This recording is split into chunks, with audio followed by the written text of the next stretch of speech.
Welcome to Race 3 of the Apex Energy Summer Series, presented by Boone Chrysler Dodge Jeep and Ram. And this week, we'll be taking on the lone short track on the schedule, Iowa Speedway, for 150 laps. Let's hop straight into qualifying. Whether you're dragging your brakes or running full bore around the outside, the optimal angle of attack will be all the same. You'll want to dedicate your first laps to getting your tires warmed up without spinning.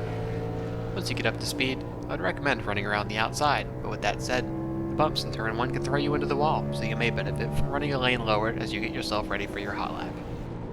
Head back up to the outside wall as you head into turns 3 and 4, drag the brakes for a moment to rotate the nose, and arc down half a lane to build as much momentum as you can out of turn 4 to take the white flag. Trail brake as you navigate your way into turn 1, get the nose pointed toward the yellow line, get back on the gas once you feel the car begin to rotate around the second pit exit line. The wall comes up quickly though, so if you get back on the gas too soon, you may find yourself in it. If you make it out of turn 2 safely, you'll want to position yourself as wide as possible and take a similar arc into turns 3 and 4. Gently drag your brakes and aim with the yellow line with your left front tire, and start easing back on the throttle once you feel the car hook back up. If you nail it, you'll track out to the outside wall naturally as you make your run to the finish line.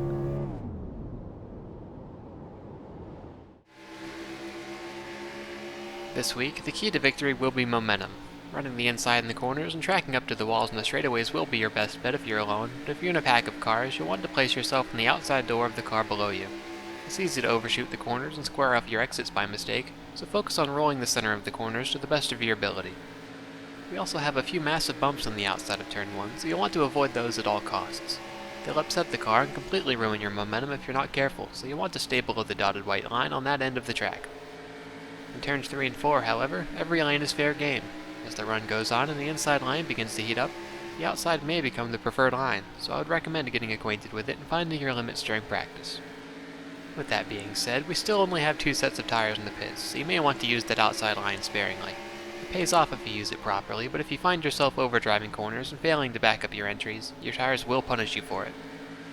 If you stay patient, manage your tires, and get the most out of your green flag pit entry, you'll have a great shot toward the end of the race, especially if tire strategy becomes a factor. Good luck.